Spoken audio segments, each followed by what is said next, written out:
Hi, I'm Ronnie Panu, Director and Founder of Panu Tax Disputes and Investigations.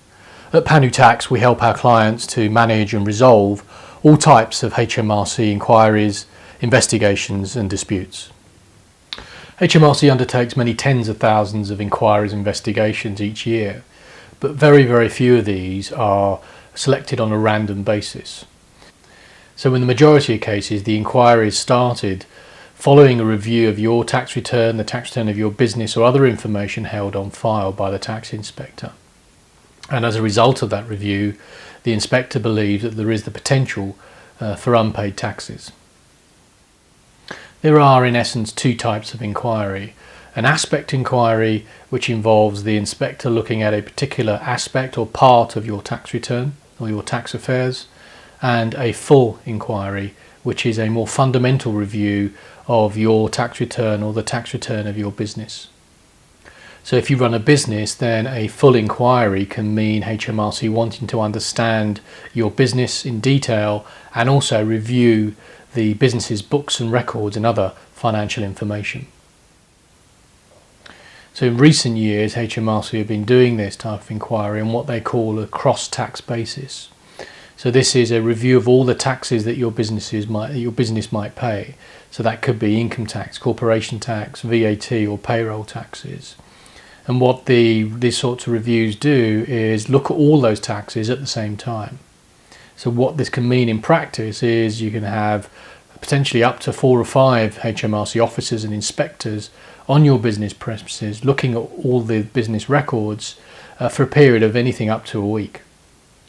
So if you've got a full tax inquiry from HMRC, care needs to be taken in terms of how you respond, and you may want to consider taking specialist advice.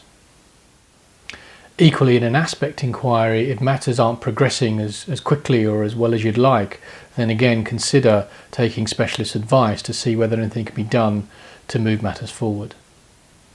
So if I'm involved in advising on a full or aspect inquiry, what I usually do at an early stage is to engage with the inspector.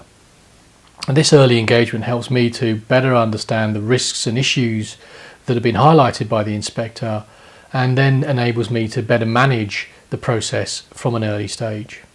So if I do understand these issues properly from the start of the inquiry, it then helps me to, for example, ensure that if there are any misunderstandings, that these can be dealt with quickly and efficiently at the start of the inquiry, and we can really focus on those risks that the inspector believes to be present in relation to your tax affairs. So an early engagement with the inspector then also helps me later down the line, as I said earlier.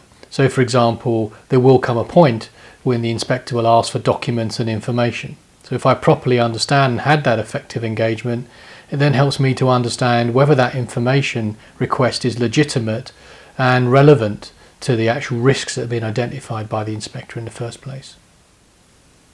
So properly managing the information request from the inspector requires a detailed understanding of HMRC's legal powers to obtain documents and information.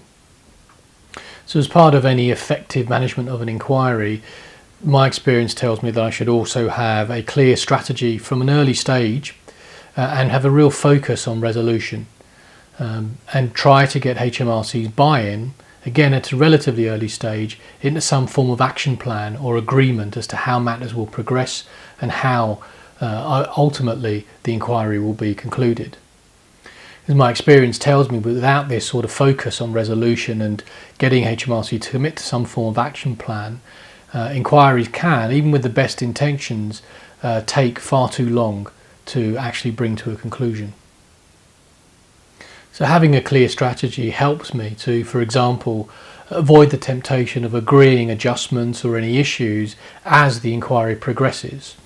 This can be despite a pressure to do so by the inspector. So by keeping everything open until the final stages or any final negotiation stage of the investigation, helps me then to ensure that I've got some items in which I can negotiate with to reach that final acceptable outcome. So if at the end of the inquiry it's found that there is additional tax to be paid, then your advisories should be seeking to reduce or vacate any penalties by ensuring that the reasons why the errors occurred are properly understood and have been effectively articulated to HMRC. So your advisor should have a detailed understanding of the current penalty regime in order to ensure that you get the best possible outcome.